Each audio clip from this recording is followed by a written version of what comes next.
Bonjour à tous, nous nous retrouvons en ce deuxième dimanche du temps ordinaire et le texte qui nous est donné dans l'Évangile, c'est ce passage de Saint Jean que nous connaissons bien au tout début du chapitre 1er de Saint Jean, la rencontre entre Jean-Baptiste et Jésus.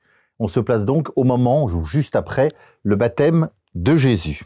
Ce texte est très important, vous allez voir, parce que non seulement il nous est familier, mais il pointe 3 points très importants de notre vie chrétienne. Le premier, c'est bien sûr la remarque de Jean-Baptiste. Posant son regard sur Jésus qui allait et venait, il dit « Voici l'agneau de Dieu ».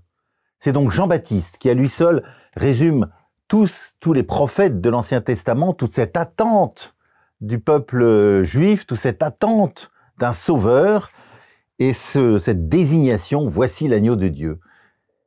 Le mot « agneau de Dieu » a une portée très symbolique.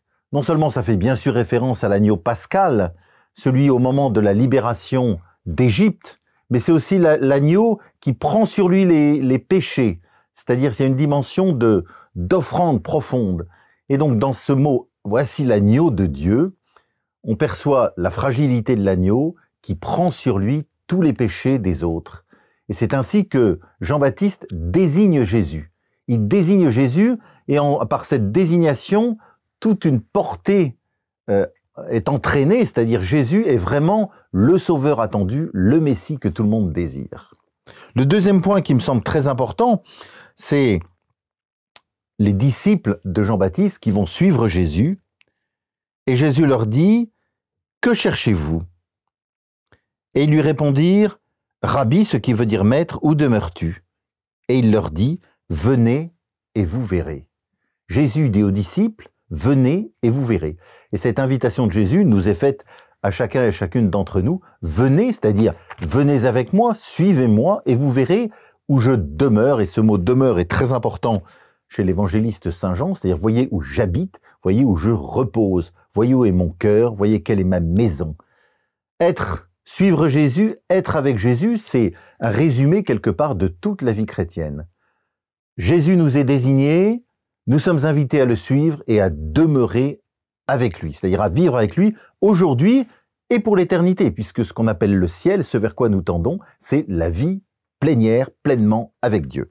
Et puis la troisième remarque, c'est bien sûr la fin de ce passage, où l'appel de Simon-Pierre. Simon-Pierre, il trouve d'abord Simon, son propre frère, et lui dit « Nous avons trouvé le Messie ».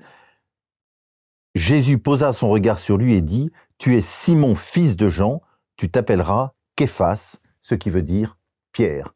Et on voit ainsi, avec cet appel de Pierre et le changement de nom de Pierre, toute la perspective de l'Église qui apparaît. Et donc, vous voyez, dans ces 3 points que je souligne dans ce petit texte, on voit en résumé tout ce qui est central dans notre vie chrétienne. Reconnaître Jésus, reconnaître en lui le Messie, le vrai Dieu, Dieu fait homme, le suivre et demeurer avec lui, et cela nous est permis par l'Église qui est là pour nous conduire vers la vie éternelle, c'est-à-dire pour conduire en présence de Dieu jusqu'à l'éternité. Voilà, bon dimanche à chacun et à chacune.